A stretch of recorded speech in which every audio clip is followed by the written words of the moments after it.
My name's Clive, and I'm from the Association of Black Humanists, but I'm also a member of the CLH committee. So, we are very much support each other's work. Now, a lot of people are a bit puzzled, why should you have an Association of Black Humanists? But the thing is that sometimes you just have specific problems which you need to deal with. So this is why you have, for instance, LGBT humanists. They have a particular thing they want to deal with, or young humanists. So we're no different in that respect. It's not meant to be separatist. It's just meant to be a way of dealing with certain issues. And also, it's unfortunate that in the black community, religion really still has a very strong grip. And so, if you try to leave religion, in some cases, it can be a little bit hazardous to your health or even to your life. So, you do need a specific group of people to deal with that. And this is the sort of thing that we do. And we really, really hope that one day, in fact, we'll close up the Association of Black Humanists and say we don't need it anymore because everybody is now rational, everybody is... Wish on. Yeah, a number of humanists, I'm not going to hold my breath for that one. Okay, so thanks very much and have a wonderful evening. I was just saying to James there, I lived in London for about 5 or 6 years. When I got this job in 2017, the office was based here in London, so so I'm familiar with being in London, but I'm also told that having now moved back to Glasgow for the last 2 years, that my accent has become somewhat stronger, so if you're struggling to understand me at any point, please give me some sort of confused notes so that I can speak a bit clearer. I also just want to sort of say, yesterday was World Humanist Day, the 21st of June, and it's an event that's been celebrated since the 1980s. It was inaugurated by the American Humanist Association, really to start to try and mark the fact that we are part of this international movement of people around the world who share many common values and belief systems. And so I was very happy when James invited me to join your party, and of course, like any good party, I said, okay, well, we must do a PowerPoint presentation before we get started, so that's what we're going to do just now. My plan for this PowerPoint presentation is just to try and give you quite a broad overview of the work that Humanists International does, which is not just about the work that we do. We have a small staff of 10 people, but it's about the work of the network around the world. So we have, well, I won't preempt the data, but basically to try and give you a very broad overview. So we're going to go quite fast, and I'm hoping that we will sort of plant some questions and spark some thoughts for discussion when we get to the Q&A after the meal. So let me get started. This is a photograph of the founding Congress of Humanists International back in 1952. This was actually the Congress that adopted the first Amsterdam Declaration that James was talking about. So yes, this was the moment that we were founded. Humanists International as an organisation did have roots a lot farther back, probably until about 1880 or so. But this is when the current organisation, as you may know it, was founded. There was 5 members back then. There was the British Humanist Association, as it was, I think, or maybe the Ethical Union or something. The American Humanist Association, the Dutch, the Vienna, and the Indian Humanist Association were the 5 main founding members. And just to bring us up to a bit more current, this was the General Assembly last year, which took place in Glasgow. Nothing to do with me. And this is some of our board members, and this is my colleague Emma, who gave an online talk, I think, to your group last year. So in terms of what is Humanists International and how does it work? Well, essentially, as well as being an NGO, a charity that does work in our own name, we are also the democratic forum of humanist organisations around the world. So you can think of us as like a mini United Nations for the humanist movement. So in this sort of circle at the top here, you can see We meet every year in what we call our General Assembly, and all of the organisations, not necessarily individuals, but the organisations nominate representatives to go there and to discuss policies, strategic direction, finances, all the usual things that you would expect at sort of AGM, but in our case, it's the organisations, the national organisations that decide the way forward. Those national organisations elect a board of directors, which is actually currently 10, and then those board of directors appoint me and the other members of the staff to deliver the actual work. This is just some photographs from, this is actually from our General Assembly in Iceland in 2019, so you can see we do a lot of voting by hand, some of it's done in secret ballot, there's a lot of discussions, and that's where things like the Amsterdam Declaration get discussed and adopted. We have policies on climate change, we have policies on the banning of war toys, guns. This was a big thing in the 60s, was trying to sort of demilitarise children's toys. Ecology, democracy, sexual reproductive rights, all the kind of things that you would expect. And in actual fact, on our website, Humanists.international, you can go on, and actually in America, that we're at the Congress last year, and this chap will probably be familiar to many of you. That's our current president, Andrew Copson, who's also the Chief Executive of the British Humanist Association. So most of the people who are on the board of Humanists International are leaders within a national movement. So there's Andrew Copson, who's obviously the Chief Executive of the British Humanists. We have similar roles from Guatemala, Ghana, United States, Norway, all the kind of leaders tend to be elected onto our board. This woman here is Sonia Egnix, who was the previous president before Andrew. She's from Flanders. Now, this is when it gets really exciting. We're going to talk about the strategic vision of the organisation. So, this is our vision, as I think James read out at the start. Inspired by humanist values, we are optimistic for a world where everyone can have a dignified and fulfilling life. And this is how we want to set about doing this, by supporting and bolstering the international humanist movement. We've broken that down into 4 different strategic aims, and I'm going to just talk through each of these aims and then give you an example of some of the work that we do to support each one of these aims. So the first aim that we have is successful and sustainable humanist organisations exist in every part of the world and are networked together. So that has always been a core part of our organisational aim, is to make sure that we have a broad spectrum of organisations around the world, and I'll talk about some of the numbers in a second.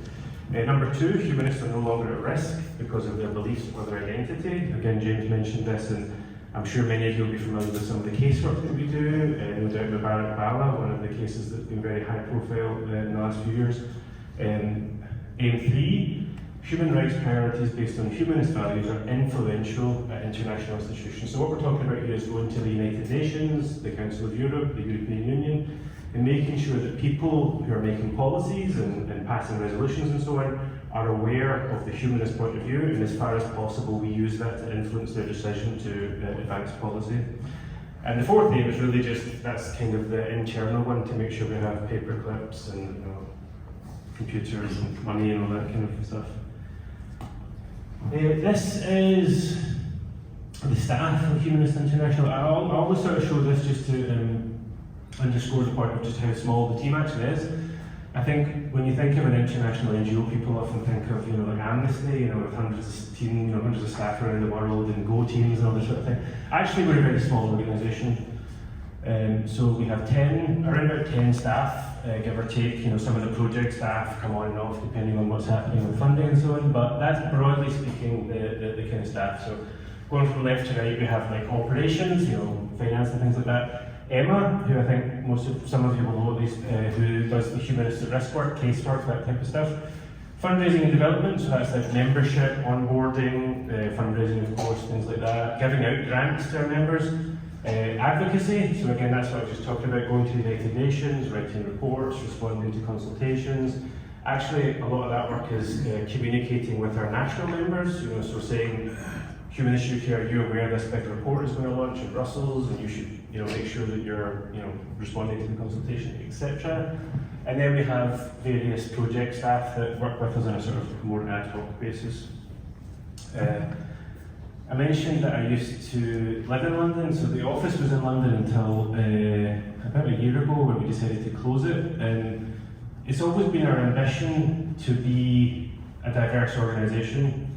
If you look at our board now, we passed some changes to our bylaws to make sure that we always have representation from every continent in the world. So the board looks like a group of people from around the world. It looks broadly diverse of humanists around the world. The staff team, because it's small and because it had been based in London, didn't.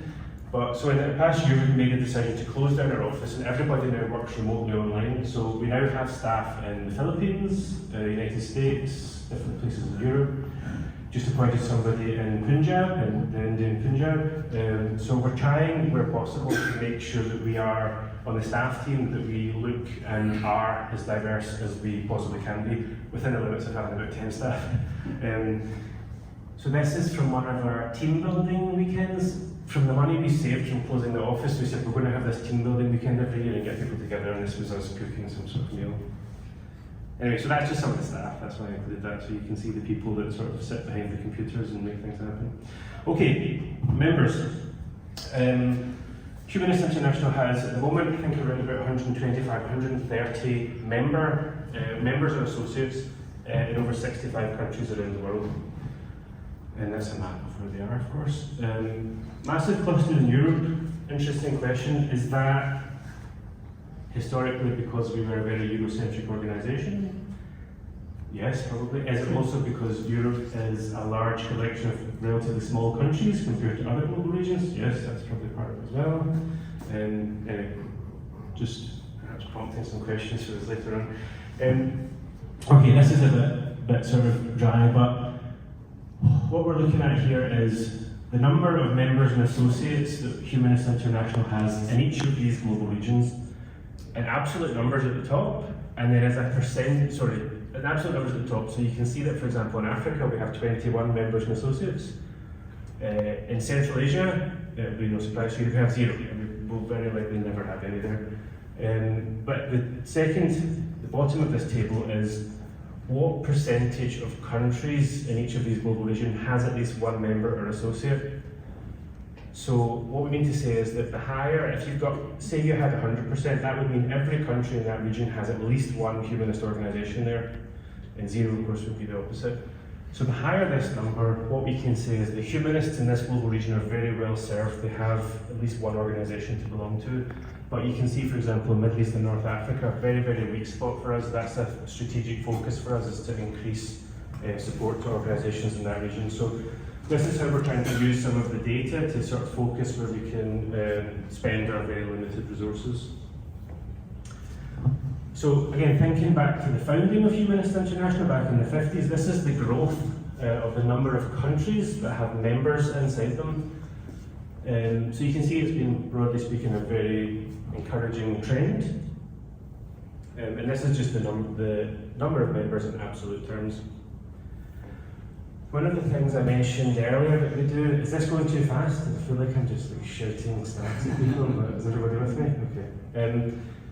One of the things that we do is if you have a program that we call Growth and Development, and it's essentially our way of, within the limited amount of money we have, giving out grants to our members and associates. So the way that Humanist International works in general terms is each organisation pays us about 1% of their income.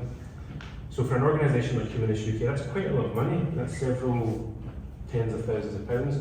And we use that money, of course, to pay for the staff and the paper clips and the computers and things like that. But we also use it to give out to organisations in developing countries to make sure that they can have some income to do projects, to do their own fundraising efforts and so on.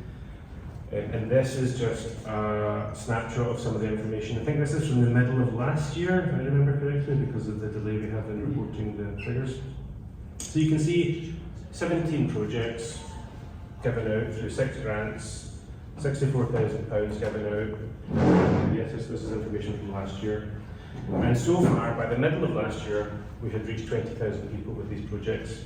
So a big impact given a relatively small amount of money. This is examples of some of the project work that we have funded. So going from left to right, you've got the Freedom Centre Uganda. I think maybe you had somebody from there speaking yesterday? Yeah. So again, of course, they've been doing a lot of very important work recently on trying to stop and it's kind of difficult to even say this out loud, to kill the gays bill, but there we are. Moving forward, we've got the Humanist Society Singapore doing some interfaith work. We've got then this organisation which is called Faithless Hijabi, and they run a programme of mental health counselling for ex-Muslims and people that are leaving, I think mostly Islam, but other religions as well possibly. And then this is the Humanist Association of Uganda. We funded them to do some training on humanist celebrants. They've been trying to increase that service that they offer to people. Okay.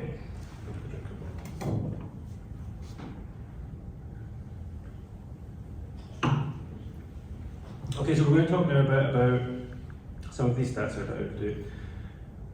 Strategic aim 2, humanists no longer being at risk because of their beliefs and identity. So, and this is the kind of casework information. This is, if you follow us on social media, you'll probably see some of the graphics and things that we put out about this.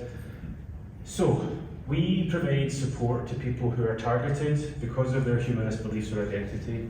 Quite a strict category there. And we have at any one time about 7 cases that we support, Mubarak Allah being a very famous case. And you can see here at the top of this graph, the blue line is last year's caseload, and the green line is this year's caseload. The blue line decreasing, I can't remember. There's some statistic to do with the fall of Afghanistan. We've got a massive influx of cases referred to as when what happened in Afghanistan happened. I think that might be on the next slide. But yeah, so you can see that that's the number of cases that we have at any one time. This graph at the bottom is cases on the waiting list. So this is, number of cases on the waiting list is the line, this green line, and the graph is the number of requests that we get, which are unverified. So one of the first things we do when we get a request for support, we go through quite a rigorous verification process to make sure this person is who they say they are where they are, etc., etc. And so once we've verified those cases, they then go onto the waiting list. Generally speaking, this is a very grim statistic, so you can see that the number of people that we're able to help is vastly outstripped by the number of people who want us to help them, and that's why we do fundraising and advocacy and so on.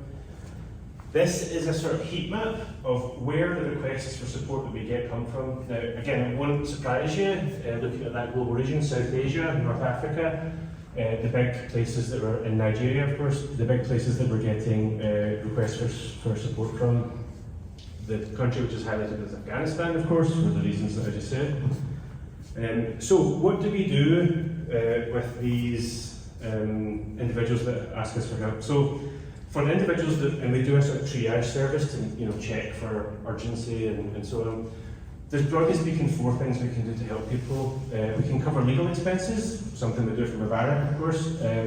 We can provide access to medicines and treatments, not directly again, of course, but we can provide funding and sometimes connect people with people in the region. The last one, we can cover shelter, food and other basic costs, so we can give people a monthly stipend to pay their rent. Very often we'll get cases where somebody, let's say in India, is being persecuted. They want to cross the border into Nepal where they can be a bit safer, so we can provide them with some sort of start-up money to get a flat and get somewhere to live and so on. The big one that everybody thinks of when it comes to casework is relocation, and the vast majority of people that get in touch with us, they get in touch with us because they think they have to flee and they want our help to do it. And the truth of the matter is that in reality that is almost never the case that will happen. It's incredibly difficult to get in another country. I mean, most of us will be familiar with the UK discourse on migrants and asylum seekers. Can you imagine trying to go to the UK government and say, this guy from Nigeria needs a visa, can you fast track that? It just doesn't happen.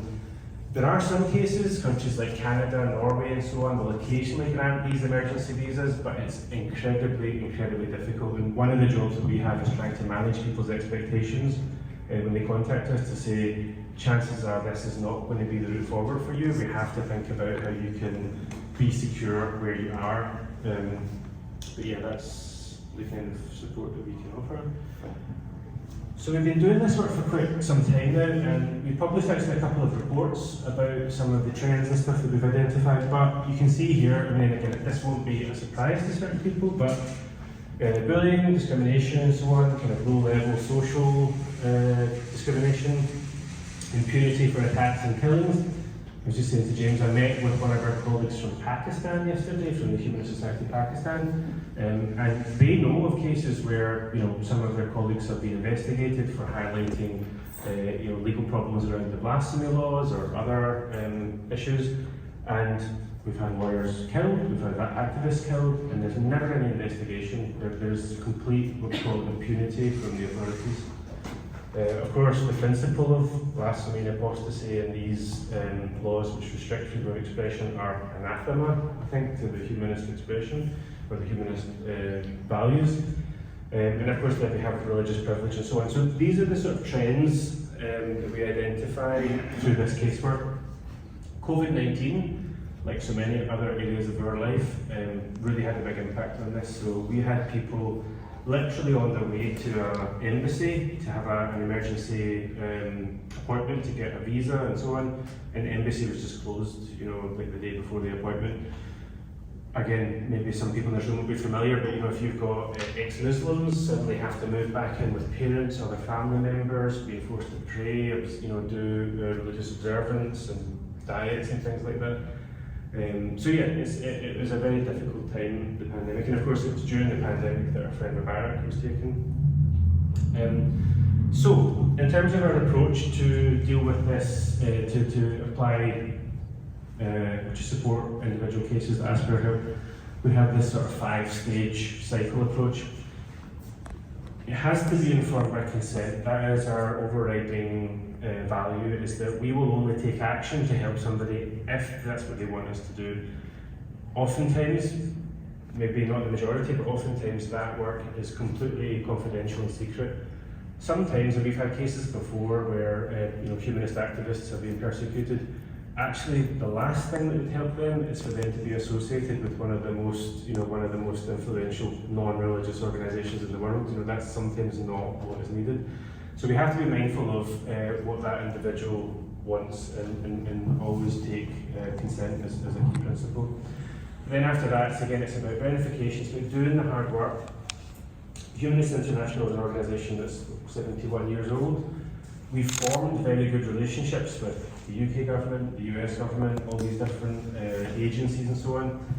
And these agencies trust us because they know that we will do the hard work of verifying, calmly checking the facts and the figures and so on, and not just rushing and putting out statements and condemning people. And it's often the case we come under a lot of pressure from organisations to sort of condemn everything every week, or to call everything an outrage. But the problem is, after you've done that for 3 weeks in a row, people become very deaf to these kind of calls. So it's difficult, but that's our sort of approach.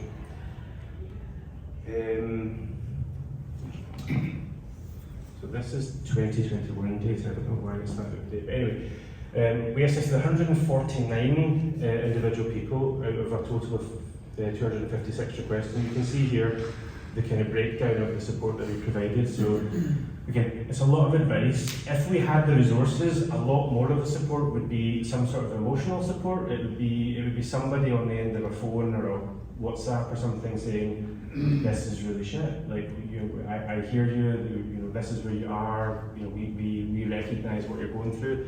We don't have the resources to do that, so a lot of the time we're referring people on to other organisations that maybe have a speciality, so women's rights, LGBTI, etc., etc. And as I said, you can see up here the amount of actual resource or support that comes out in the form of relocation is very small.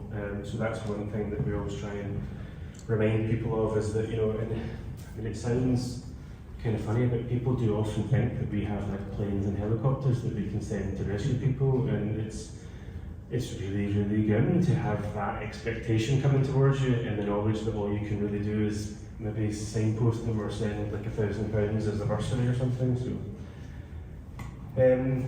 nonetheless, despite all of these challenges, the feedback that we get from the cases that we help is really positive. So you can see here 71% reported positive outcomes, 25% said that the situation remains the same, and the rest we haven't really heard from. So the good news is that we don't seem to have actively harmed anybody's case, which is at least something. Okay, so this is still quite a lot of information. I hope I'm not like sending you to sleep or anything, but The third of our strategic aims, this is the advocacy aim, so we're talking about United Nations and things like that here, so let's just ignore those stats here. So, our aim is that human rights priorities based on humanist values should be influential at the UN and other things. What do we do to achieve that? Well, human rights priorities based on humanist values, there's a few of them. One of them, of course, is free thought and expression. So we have things like blasphemy laws, apostasy laws, cultural and artistic rights. That's one which I think oftentimes as humanists we maybe lack the enthusiasm for. We're very good on these sort of hard things, of free thought, expression, blasphemy, etc. But then there's also this other thing of cultural and artistic rights. You know, what do we do to foster and defend and promote cultural and artistic freedom and our own cultural and artistic life?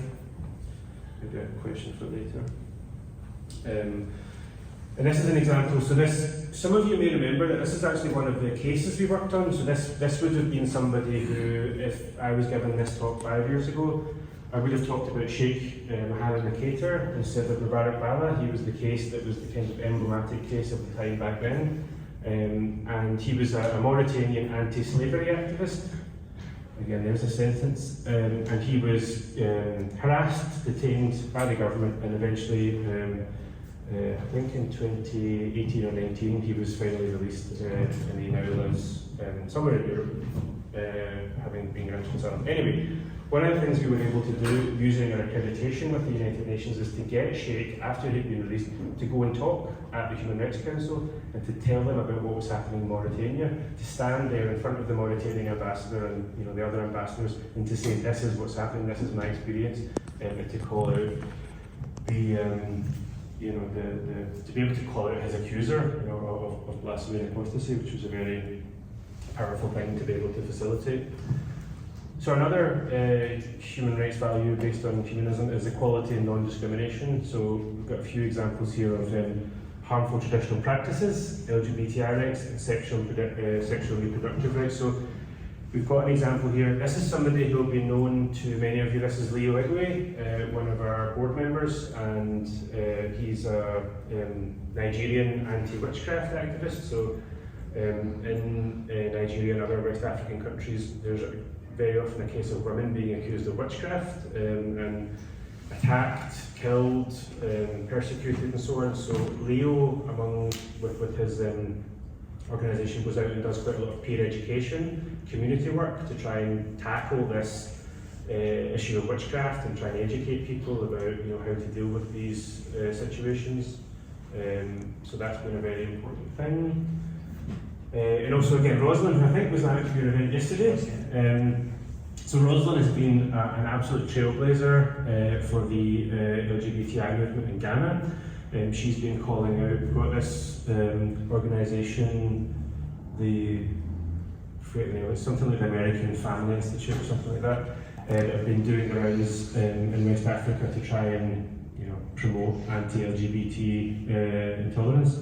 And she's been trying to call that out and do some education, and she's very often on the radio in Ghana and other sort of social media platforms, and so that's been an excellent thing to help facilitate. And I guess one of the other ones, which I guess if you'd asked me at the start of my career what will be the top 3 principles that human rights defenders will be defending, I wouldn't have thought democracy would be one of them. I thought that was sort of in the bag, but it seems that it is actually sort of a debatable issue now. But anyway, so we have the rise of populism, religious fundamentalism and all that, and this is an example of somebody, again, a voice from the humanist movement around the world that we've been able to help showcase at the United Nations. So this is one of our friends from Hungary, talking about the populist anti-minority policies that have been getting rolled out in Hungary. So I think that's the strength of the humanist movement. At Humanist International, we're really the secretariat, if you like. We're the sort of people that help to have a map of all these disparate areas of expertise and help pull people together and make connections and highlight voices of people who are doing the work. So I guess you can sort of summarise it by saying that part of how we do this work is, influencing high-level people, so making sure that, the bigwigs, the special rapporteurs and the high commissioners and all that, making sure that they know all the information that our members have around the world and connecting people, so that's official statements, networking, all these kind of things. But it's also about the work that we do within the network. So we want to get better at producing briefing papers and telling our members, okay, do you know that this event's happening in the United Nations? Or do you know that 7 of our European members have told us that their government has started clamping down on trans people, for example, or migrants, or whatever it is, so that we can have this kind of shared response, this shared knowledge, this networked movement, which is all facing in the same direction. And of course, educating other NGOs is a very good way for us to sort of increase the power that we have. You know, we're a very small organisation with a small reach.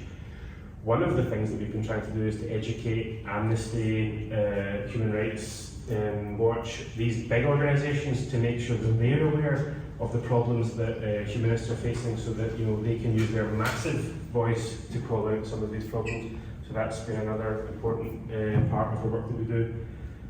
Anyway, that's my presentation pretty much over. I feel like I've just sort of shouted at you for half an hour and gone through some quite sort of detailed things, but I was just trying to sort of, I guess, give you a broad overview of what's been happening, some of the issues, some of the people, some of the ways that we work, to hopefully facilitate a good discussion for us later on. So I'm very pleased to hear that you're not going to have to listen to me anymore. So thank you very much for your attention. Give me a sort of knowledge if you're familiar with what I'm talking about. Mubarak Bala, everybody's okay, yeah. So the people are sort of aware. So Mubarak Bala is the president of the Nigerian Humanist Association. He was very active online on social media, and back in 2014, I think it was, he was detained under a mental health provision, and he was basically sectioned at, we think, the behest of his father, who is a very influential Muslim cleric in the north of Nigeria. There was again an international campaign with humanists and other non-religious activists to get him released, which was successfully done. But he continued to call out the hegemony of a certain type of Islamic extremist that was very prominent in northern Nigeria, and to challenge that narrative. And on the, I think it was the 20th, some point in April in 2020, he was again detained. At the time he was detained, we didn't know who had detained him. It was all done very secretively, and plainclothes police just turned up at his house. And he was essentially held incommunicado for the better part of 2 years. What we can say now is that he's been charged for essentially blasphemy. The provisions of the law are a bit more complicated, but he's essentially been charged with blasphemy.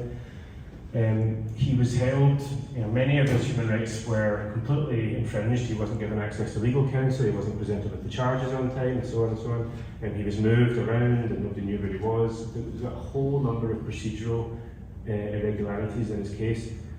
Of course, that's even not to say that we shouldn't grant the fact that what he did should be or is in any way wrong, but nonetheless, that's obviously a moot point now anyway. So yeah, essentially, Humanists International and the network of non-religious organisations have been campaigning to get him released for the better part of 3 years. We had a sad twist to the story about this time last year, or in the spring last year. Mubarak was on trial, and he was asked to enter a plea for the charges. This was one of the first times he'd been properly arraigned. And we don't know exactly what had happened, but we're pretty sure that he was coerced and cajoled and basically forced into pleading guilty in the hope that he would receive a light sentence. And there's reports that he was told by various officials that if he pled guilty, he would be home, pretty soon. So, against the advice of his lawyers, and as a surprise to everybody, he pled guilty, and he was sentenced to 28 years in prison. Which, even if you were to understand what the charges were, is, we think, a wrong sentence. In order to arrive at 28 years, you would have to serve many of these sentences consecutively, which is actually against the sentencing guidelines. But also, we think they probably added them up wrong. So there's a whole bunch of problems with that. sentence. But of course, we believe that he pled guilty under duress, and therefore the point is sort of moot anyway. So it's a very grim case, I have to be honest, and we've been providing support to Mubarak and his legal team, and are you recording this? Yeah, okay, right. I have to be sort of circumspect in what I say then. I think, what can we say? I think one of the things we said when this case kicked off in 2020 was, and this is, I hope I don't sound callous when I say this, but it was really just to try and again manage expectations, is that supporting Mubarak to get out of prison and to get justice will be a marathon and not a sprint. You're dealing here with very clearly entrenched, powerful state agencies, and the idea that we, as a group of activists, can influence that directly and quickly is just not going to happen. There has been a campaign for the last 3 years of quiet diplomacy. So there'll be many people in this room, I know, for example, who've written to their MPs, who've through maybe organisations like Humanist UK, have signed petitions and so on. And people often ask, what can you do to help? That is very helpful. What we need in order to put pressure on the Nigerian authorities is we need, every time a trade mission from Britain goes to Nigeria or any other country, or there's an official from Nigeria visiting Britain, we need this topic to be on the agenda for that meeting. So your local MP, whoever they are, needs to know about it. They need to be bored to death of your emails about this issue so that it's constantly on the agenda, so that when there's a Foreign Office briefing, that's one of the questions, so that the Nigerian authorities know that we will not rest until he is released. And it's a very frustrating situation to deal with, because these diplomatic channels, they operate slowly, but they also operate completely opaquely. It's like constantly feeding in information to a black box. You won't get an email back saying the High Commissioner's had a meeting with the President and we've agreed. You will not get that. It will just be constantly feeding one-way information in. But that's all we can do, and that's what we have to do. So yeah, it's a very difficult situation. I can probably talk a little bit more informally about some of the situation that's happening kind of on the ground, but yeah, I mean, I guess it's, I was saying to James yesterday, I had a meeting with one of our friends from the Humanist Society of Pakistan. One of their colleagues is in London doing some legal work.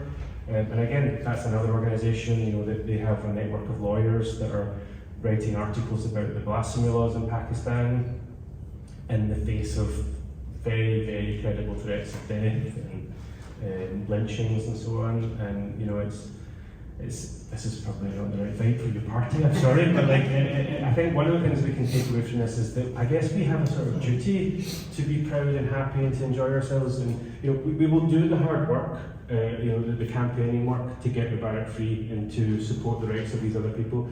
But it also, I think, should remind us of why it's important that we all get together and socialise and consort with one another, because we are part of this global movement, and it could be very well have been Mubarak sitting in this room with us today. So yeah, anyway, that's my ramble, but that's the situation. So it is Q&A, and if you have any questions for myself regarding Association of Black Humanists, what we do.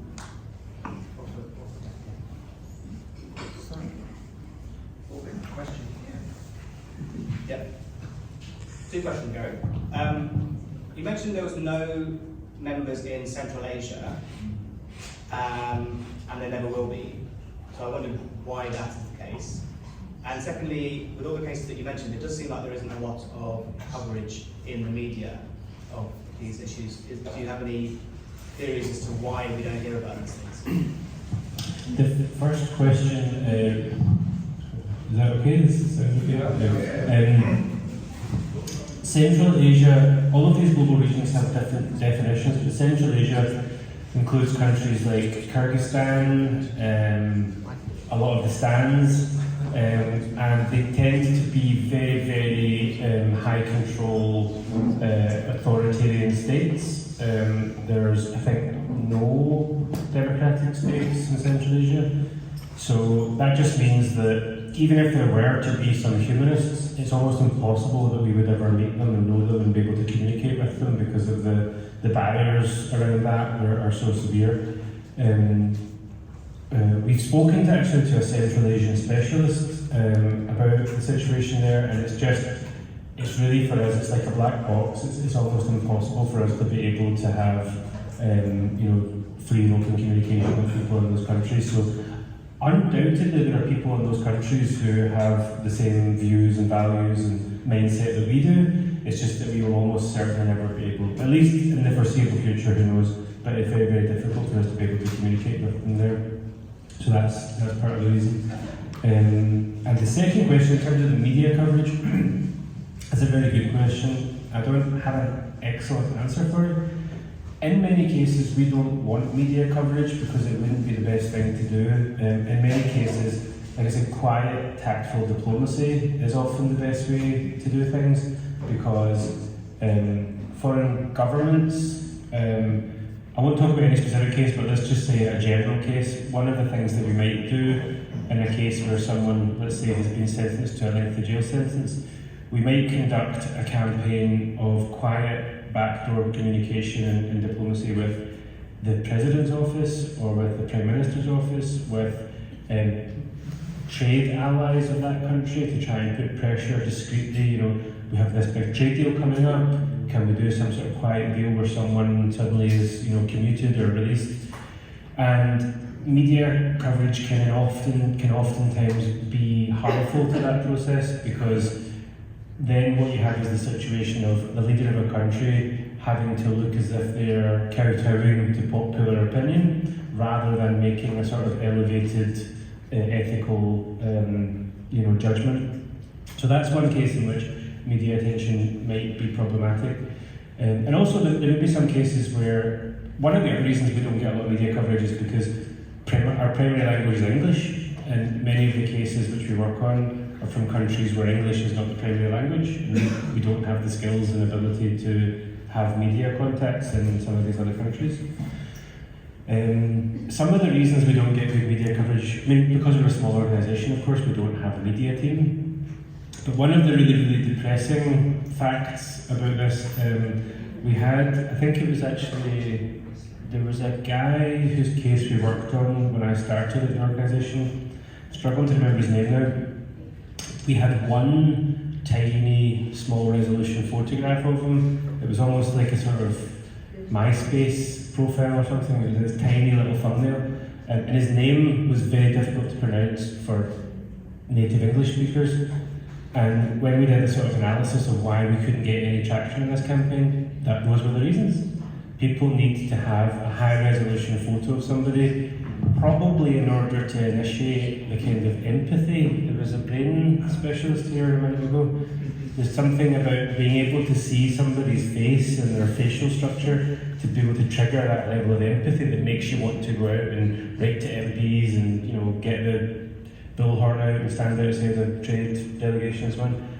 And without that, without high quality photographs, without a convincing story, and without a name that people can rattle off to their friends in the pub, getting media coverage is really difficult.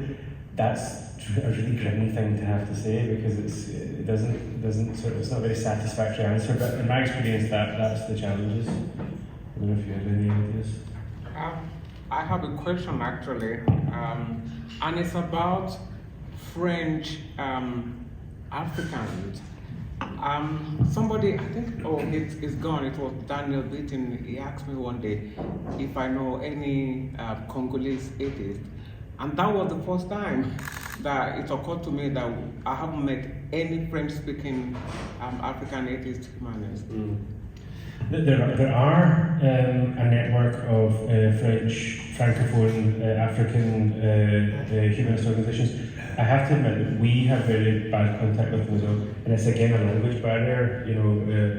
Probably most people know that for Francophone countries, the level of English is either really low or they just have a sort of cultural aversion to speaking in English, and we don't do. We only communicate in English as an official policy, so we're very, very limited in it.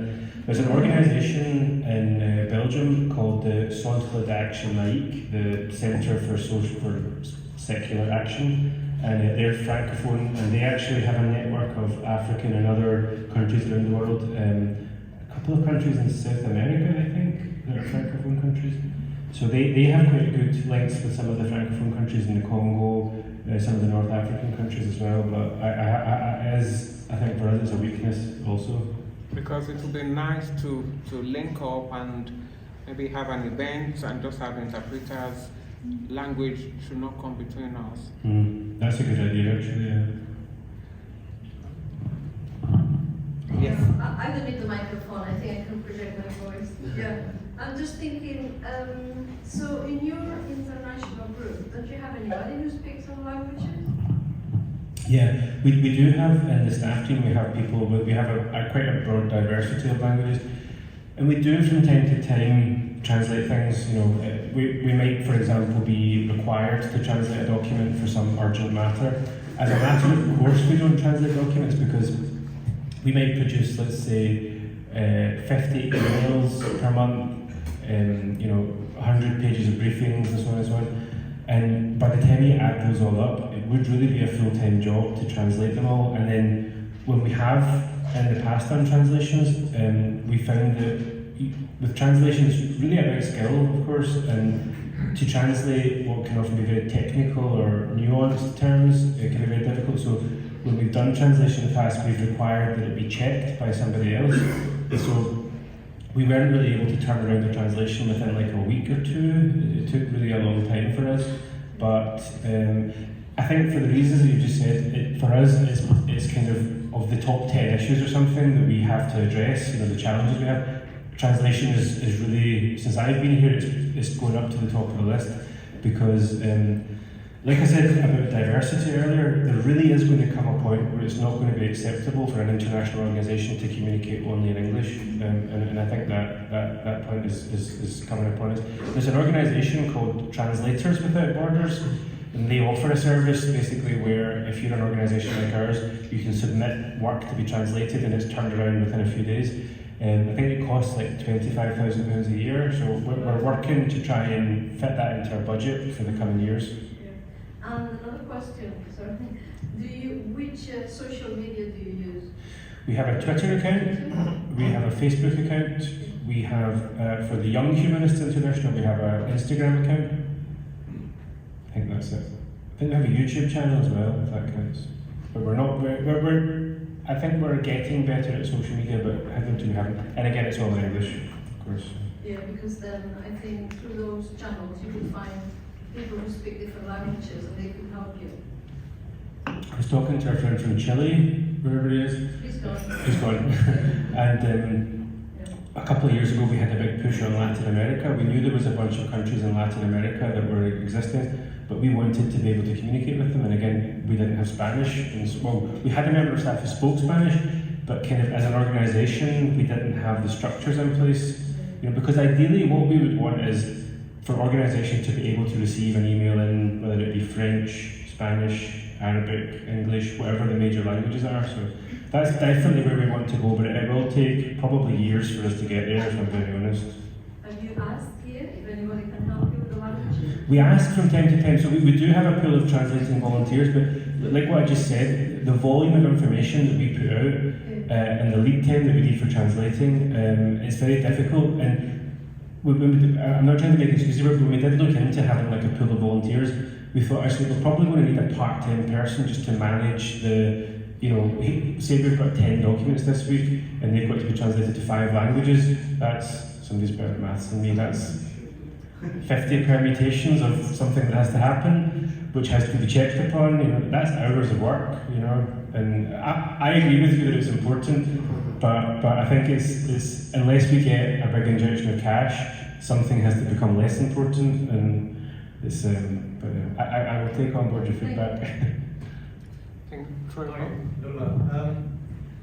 Have AVH been approached by people wanting to take advantage? I don't know whether it's still called faithless.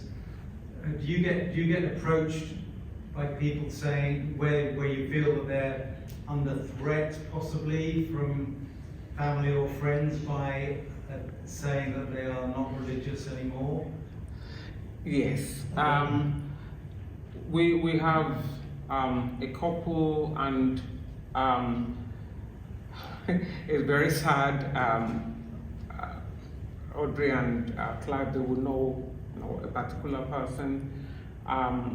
They were trying to leave. They left home. They had to go back home, and they are forced to go to church. And many of our members, actually, they have to live in the concept of religion, especially the young ones. And our advice at the moment, we don't have the financial resources. So we encourage the young ones, they come to us and then we talk. And, it's a lot to have a space to talk, but they still need housing. Some of them are still, I met one young guy, his mom is a pastor, and the mom is sponsoring his education in the UK, so it's a no-no. So a lot of our members, that's what they are going through. They can't really live religion. I think I'm lucky. By the time I left religion, I was self-sufficient. A lot of people are not self-sufficient, and it's not even for those who are older. Sometimes even you'll be surprised that in the UK it's very sad. Like even in the UK, you think you are living in a free society, but it's not that free. They are going to lose a lot. They lose their friends, their families, even religion. So they would rather just come to meetings and express, whatever they want to express about their thoughts about religion, and then they go back and they are happily clapping away in churches. So you're like a pressure valve, really, aren't you, to let them have some space, but... Well, having that space goes a long way. You are relieved of a lot of pressure. You are relieved, you have a place where you are happy. Even if it's just 1 or 2 hours in a month, or online, or on a WhatsApp, it goes a long way. I wish I had that. It took me a while to leave religion because I couldn't. I didn't have that space. So. Hi. It's my first Humanist meeting, and I've loved it. Thank you to James and others for hosting it. And I'm really happy about the partnership with ABH too. I am in full support of it and want to learn more. My question to you, which will be maybe a hard question, how did the Black Lives Matter movements, I'm going to say in 2020, but I know it was a movement that lasted for years before, it has been for years already. How did that affect the humanists? Central London humanists or your humanist groups, how did Black Lives Matter? I think I will say a little bit, and I will ask my sister Audrey to say more. I would say maybe this is from a very narrow perspective and a very selfish perspective. I think most of the time humanism is a safe space as a Black person, and I think that's what humanism is all about.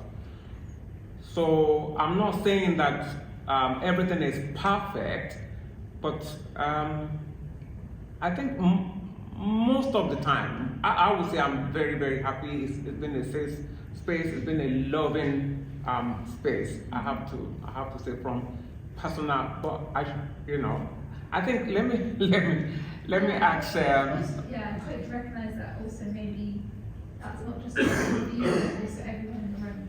But yeah, I'd love to hear from you too. Yeah, Audrey. Do you want a microphone?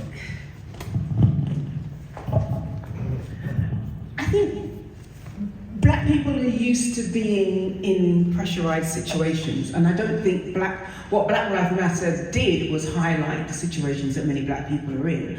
I don't think there was a particular emphasis on humanism or anything, because this is the lives of black people around the world. It's what happens, and I don't think humanism. I think for me the biggest disappointment was how quiet humanist voices were. So we had individuals, but as organizations around the world, I think Coca-Cola and Nike were louder than any humanist voices that were out there. And I think for me that was quite disappointing. So I don't think we were affected by anything. We carried on as we do as black people living in Europe and around the world, and the voices that were voiced, the situations that were voiced, were just the situations that black people have been going through for a long time. But I don't think humanism added anything to that, and I think for me that was a golden opportunity for humanism to step out of the shadows and really say that this is what human rights is about, this is what we as humanists are about. But they were silent. So I think for me, I would say to the humanist community, we need to do better, we need to be more visual, and we need to be more vocal, and especially at those moments. This was a crucial moment, and we were pretty much on our own in that situation. Yeah, I think,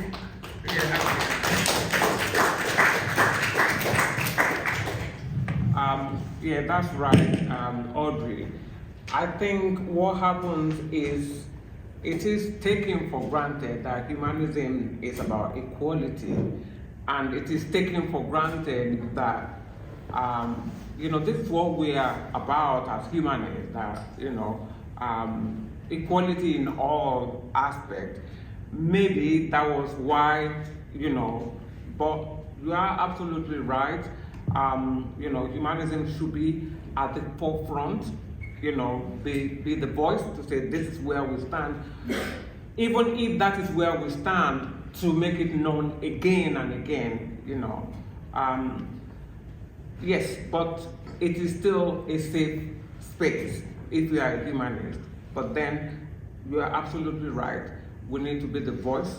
We need to, be loud, so that maybe at that time, especially during that, in 2020 with George Floyd and everything, maybe it was also another opportunity to reach out to the community and, to maybe bring more people into the fold, so to say. Yes. Yeah, just, it kind of relates to the previous question, but you did put up a map earlier with all these red dots, and it looked very, very impressive. And it almost looked like a map of FIFA with all their offices around the world. And then you followed that up by saying some people think we've got helicopters and things. And I can see why when you put that up, that they think that there's this huge organisation that's there to support them, and I can imagine some poor sod mouthing off somewhere thinking he's got this big brand behind him, and 4 months later a man with a Nobel shows up at this chocolate market. So how much success do these offices actually have? How many people are they actually able to help? Because I'm wondering, is smaller better as opposed to going international? And you haven't even really cracked this country as opposed to. So the icons on the map are not, I guess it's confusing because it's the Humanists International logo, but they are not actually Humanists International offices. What they are is the location of our members. Yeah. So each one of those dots represents, we could say it's Humanists Malawi, or it's Humanistas Guatemala, or it's the American Humanist Association. You got it. Yeah. So I think. I'm saying it's a bit misleading how strong the organisation is. I see. Okay, yeah. I think I take that point. I mean, our organisations vary in size from. You have the Norwegian Humanist Association that employs hundreds of people, Humanist UK that employs about 40 people, and then you have I don't know, say 20 organisations that have no staff, that rely purely on volunteers, and it is quite a broad spectrum. If you go onto our website, you can actually go on that map and you click the icons, and when you click on it, it will tell you a little bit more about the organisation, and you can go onto their website and read a bit more about them. No, I'm not new to humanism. I mean, I get that, but one of the reasons I'm not as enthralled with it is because of just what's been said here. I think there are times when they can stick their head above the parapet and don't. I see. I think it's difficult for us. I mean, all of the organisations that join Humanist International, we didn't invent them, of course. You know, they sort of self. We don't have a policy of what churches would call planting. You know, we don't go somewhere and sort of find people and get them to make an organisation. These are organisations that contact us and apply to become members. So, you know, we will accept members if they fit with our criteria, and to the best of our ability, we will fund them or give them advice. We have a resources page on our website to help them to grow. But I accept and I agree with you that the network as it exists at the moment is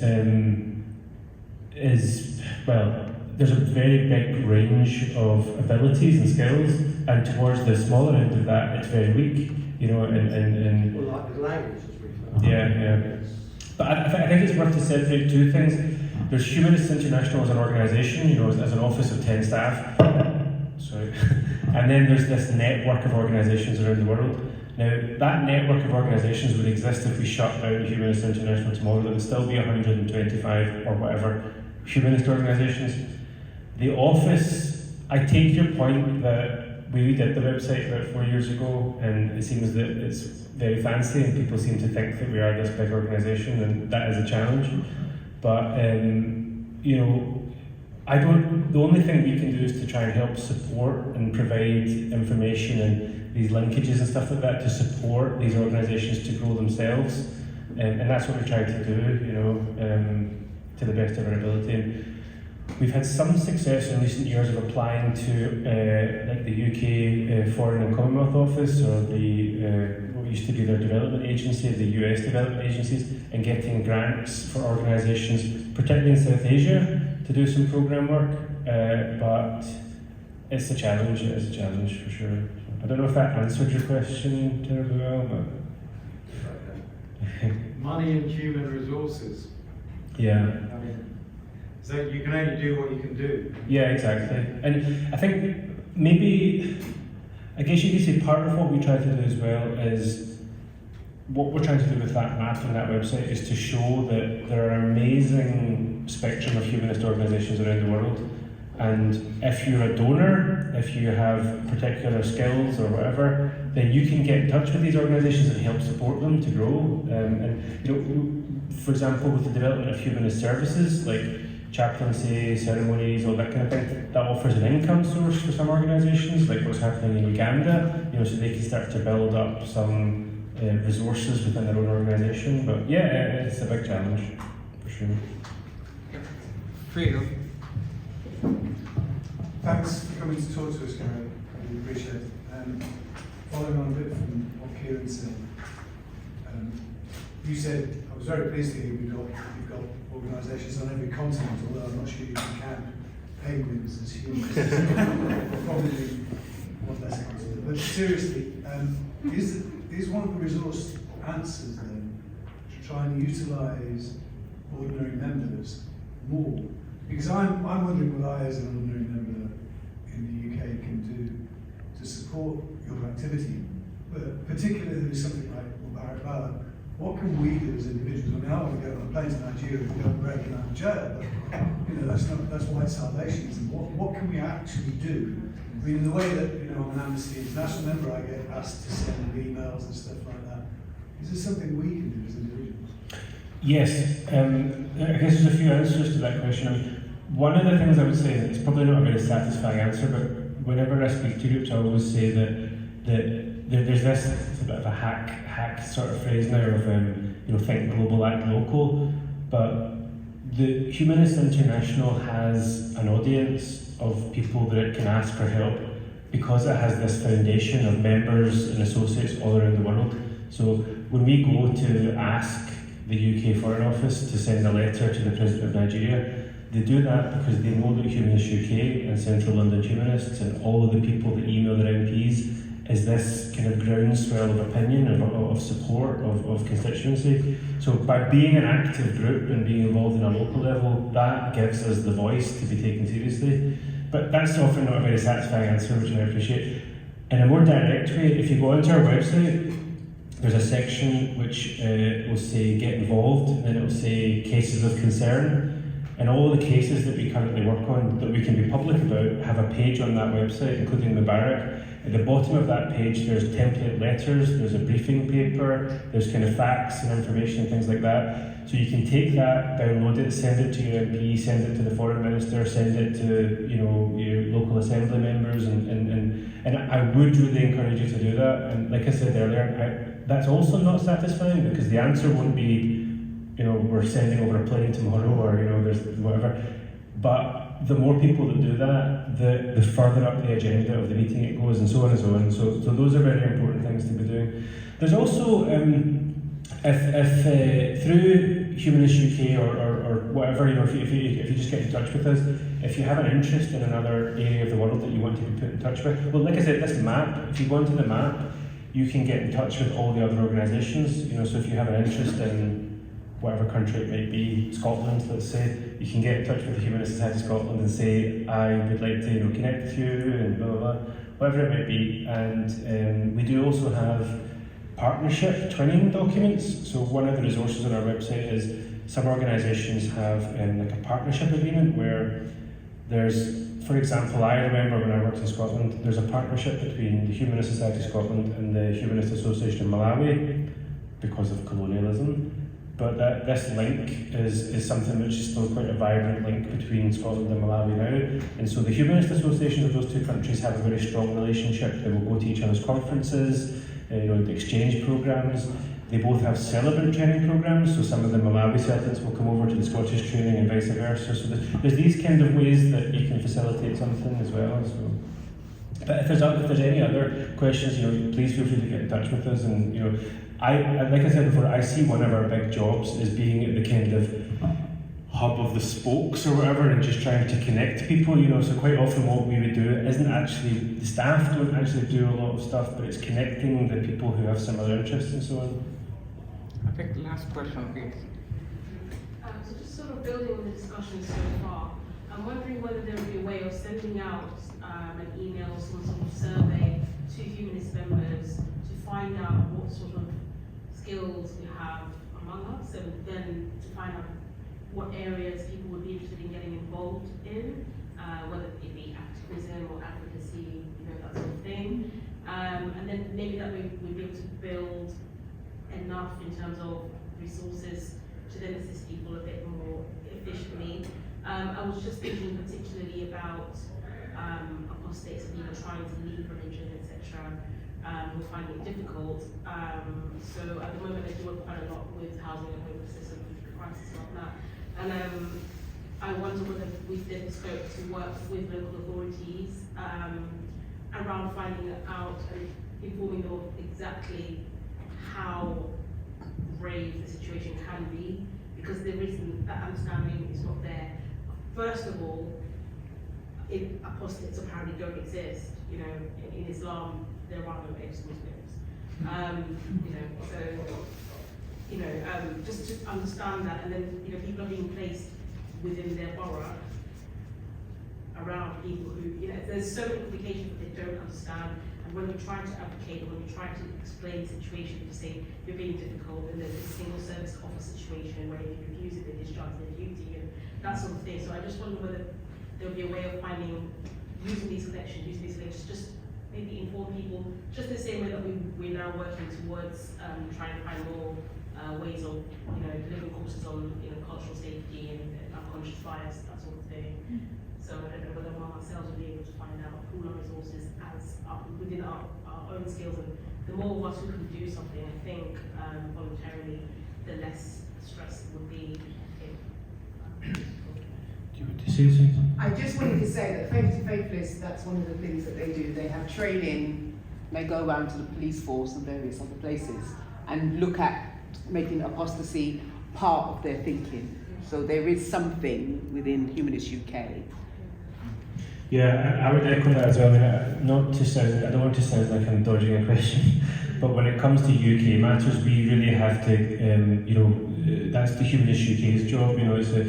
We're such a small team that we don't sort of.